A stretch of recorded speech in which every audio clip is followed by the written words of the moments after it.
Well, Digital Cash Evolution here on KFNX in Phoenix. Looks like we do have a caller on the line. And the Digital Cash Evolution is a fork of the crypto show. And we'll get to some of those terminologies like forks later. But it looks like we have Michael from Tempe. So let's go ahead and just start out. Talk to Mike. Mike, are you there? I am here. Hi, guys. Yeah, we're doing great. What kind of questions do you have about cryptocurrencies? So I guess what I'm wondering is, like, how does somebody who doesn't know anything about this stuff actually buy some Bitcoin? Like, how do they start? Because, like, I can't go into a bank, so I'm wondering if you can talk a little bit about, like, where do banks stand when it comes to cryptocurrency? Like, why can't you just go into a bank and get some crypto, get some Bitcoin? What's their deal? Is it? I think the banks realize that this is there to put them out of business. This is basically Bitcoin and cryptocurrencies are be your own bank, and you can easily open up a wallet. I recommend the Edge wallet. But as far as how can one get involved, go to Phoenix Crypto. If you're there in Phoenix, definitely go to Phoenix Crypto. You can find out where the locations are for his ATMs, and probably better if you're a beginner, rather than going to the ATM, is just to reach out straight to Doug and let him help you walk you through it.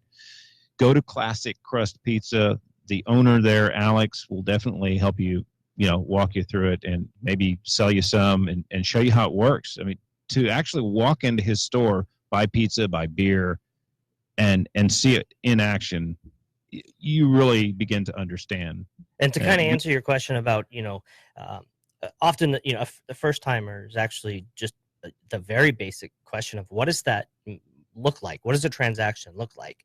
So, when I meet with people in person, we'll sit down, we'll calculate the current exchange rate of Bitcoin to dollar, and whatever amount they're looking to purchase, $100, $500, whatever it is, we'll calculate the exchange rate, trade the cash. We'll have you download a wallet on your phone. I'll already have a wallet on my phone that's got some Bitcoin in it. I will simply scan a little QR code that your wallet will display for me. That will give me your address. I'll punch in the amount of Bitcoin to hit send.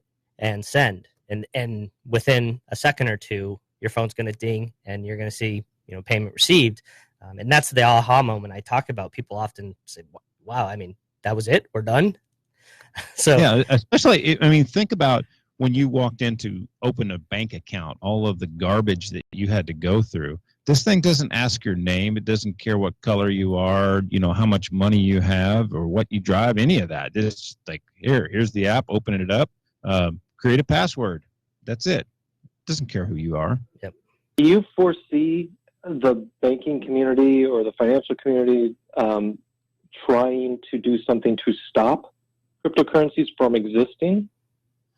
I think that they're really looking to integrate it.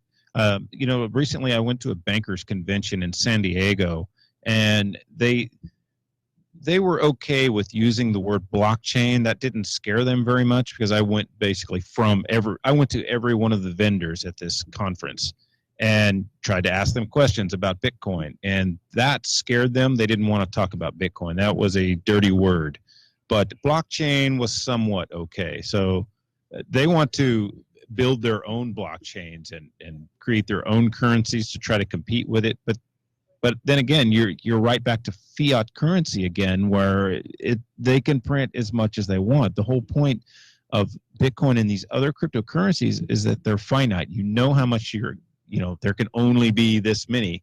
And so you don't have to worry so much about, inflation and your money being devalued just because of that.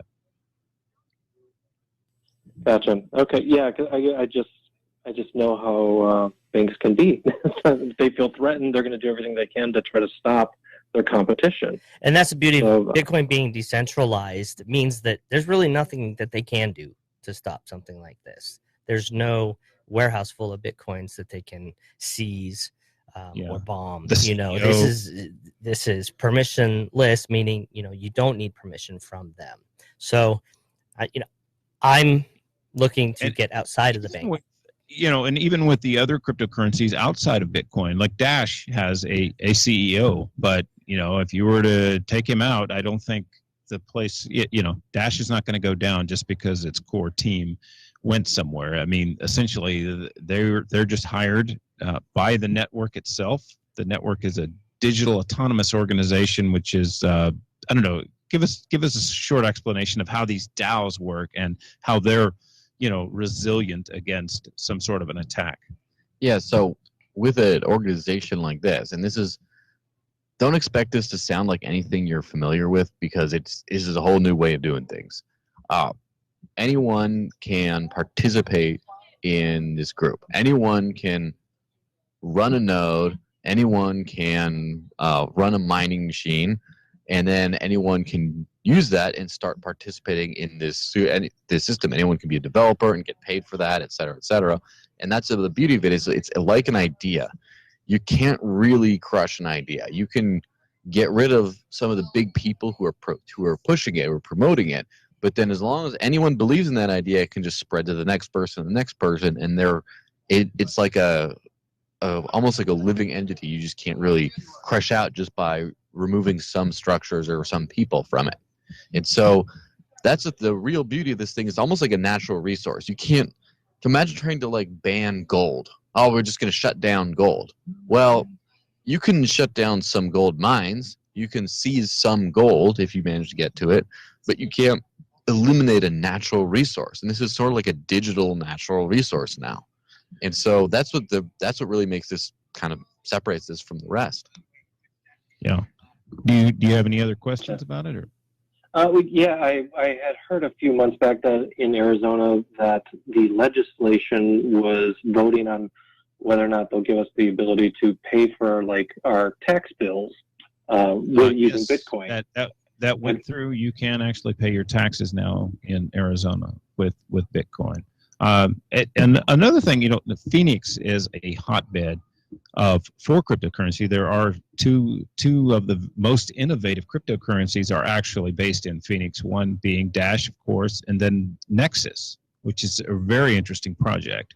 And there's some exchanges. And Doug, list off some of the other projects that are going on there in Phoenix.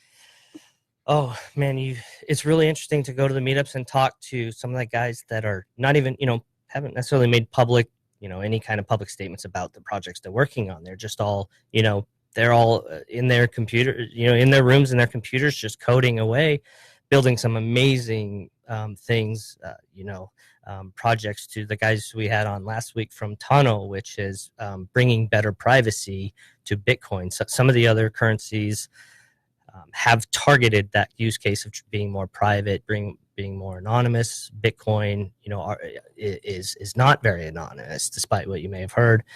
And so people are trying to create additional layers to Bitcoin and the cryptocurrencies that add on that better privacy and things like that. But there's a lot of really exciting projects. And our goal here is basically to reach out to the listeners. I'm imagining that the listeners of this network are probably a little bit older and they're really not into the YouTube thing, and this might be kind of a scary thing. So we want older, you're a grandma, grandpa, whatever. Don't be afraid of this stuff. Come out and learn with us. I know at the last class we had an older woman there. She was Yvonne came out. That was pretty interesting. What we should say, 70-something years old, and she had the guts to come out and learn about this new technology and not get left behind. So that's what we really want to see, is older people who just don't get it and they want to get it, to come out here and find out what this is and how you can. It's like the stock market or whatever. You kind of got to be pretty technical about that. Well, this is a way to get involved in things like that without having to ask permission or be licensed or jump through a bunch of hoops. But you don't want to just jump right in there and start buying a bunch of garbage. So definitely come to the meetups and find out what is good and what's not. Most people will definitely steer you in the right direction. Right now, the retiree age demographic is, the stock market's been performing well for a decade. And so a lot of them feel like we're a little bit on pins and needles, and a recession is inevitable eventually. Now, when's it going to be? So a lot of them are looking for places to diversify. Now, it's by no means any financial endorsement that cryptocurrencies are going to continue to do well. Financially, I prefer to focus more on the tech than the price, but people are certainly interested in taking control of their own wealth by putting the power back in their own hands to manage their own wealth without having them sitting on the stock market or somewhere where they're not sure what's going to happen with their money and their wealth and their savings and their inheritance for their children in a lot of cases.